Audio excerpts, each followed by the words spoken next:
ሰዎቹ በሩን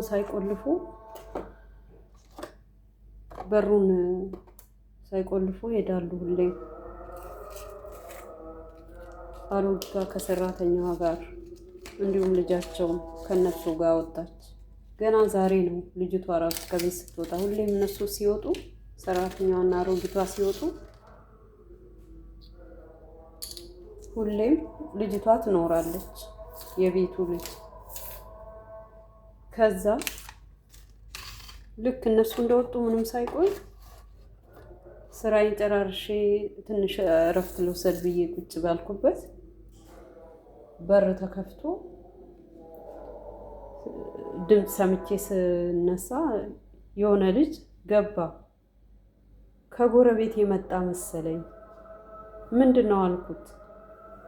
የሆነ የተደናበረና የተደናገጠ ይመስላል። ምንድን ነው አልኩት።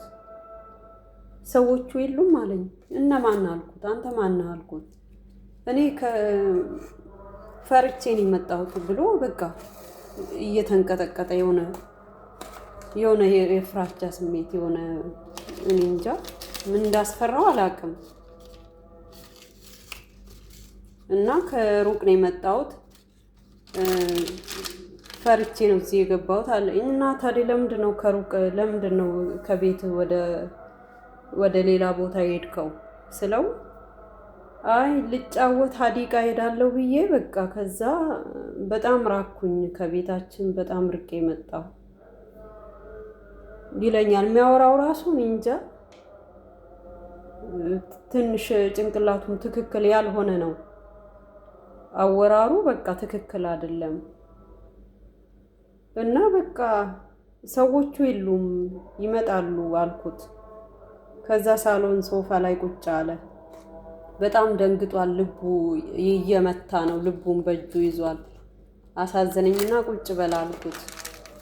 ትንሽ አረፍ ካለ በኋላ ምግብ የምበላው ስጭኝ አለ።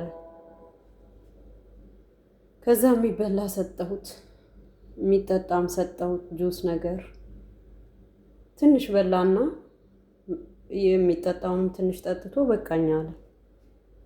ከዛን ስልክ ስጭኝ አለ። ስልኬንም ሰጠሁትና እኔ በቃ ስልኩን ለሱ ሰጥቼ እሱ ቁጭ ብሎ ኢንተርኔት ያያል፣ እኔ ደግሞ ትቼ በቃ እኔ እንደውም ቁርአን ማንበብ ጀመርኩ። ስልኩን ያው እሱ ይዞታል። እንግዲህ አልቀበለውም፣ ልጅ ነው። አሳዘነኝም እና በቃ በአስራዎቹ እድሜ ያለ ነው። በቃ የሆነ በጣም ግብዳና በጣም ወፍራም ነው። በቃ ያሳዝናል። በቃ የሆነ ጭንቅላቱም ትክክል አይመስልም። ደውይ ይለኛል። እኔ ደግሞ ሲም ካርድ የለኝም። በምኔ ነው የምደውልለት? መዳምሽ ጋር ደውይ ይለኛል። ሲም ካርድ የለኝም፣ ስልኬ ሲም ካርድ የለውም አልኩት። ሊሰማኝ ሊረዳኝ አልቻለም። እስቲ አንተ ደውል አልኩት። ቁጥሩን አሳየሁትና ከዛ ስልኬ ደግሞ ያው ሲም ስለሌለኝ ኢመርጀንሲ ቀይ ነው የሚያሳየው። ከዛ ትንሽ ገባው መሰለኝ፣ ዝም አለ። አሁን ደውይ፣ መቼ ነው የምትመጣው ሴትዮሽ? መቼ ነው የምትመጣው ማማ ይለኛል። እኔ ደግሞ እሱንም እየፈራሁት ነው።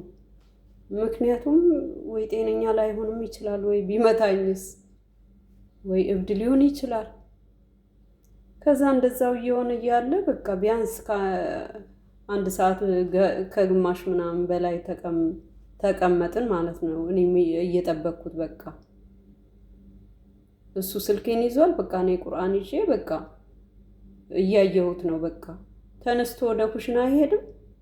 ኩሽናውን ሄዶ እንደዚህ ዝርክርክ አረገው። በአንድ ጊዜ ስንት ከረሜላ አወጣ? 4ቱን በአንድ ያወጣ። ይሄን ሁሉ ከፈተ። ተው አልኩት፣ አልሰማኝ አለ። ከዛ ፈራውና ተውኩት። ይሄን ሁሉ ከፍቶ በአንድ ሳህን ጨምሮ ስኳሩን እንዳለ ግልብጥ አድርጎበት እንዳለ በሳህን በጥብጦ በብረት ድስት እሳት ላይ ጣጂ አለኝ። ከዛ ትንሽ ሞቅ ሲል ደግሞ በሳህን ጨምሪና ፍሪጅ አድርጌ አለ። ከዛ ደግሞ 10 ደቂቃ ተመልሶ ሳሎን ቁጭ ብሎ ስልኬን ተቀብሎኝ እያየ ያለ በመሀል ደግሞ ተነስቶ ካልሄድኩ ወይ ደግሞ አንቺ አድርሽኝ ቤት። ቅድም ምን ነበር ያለው?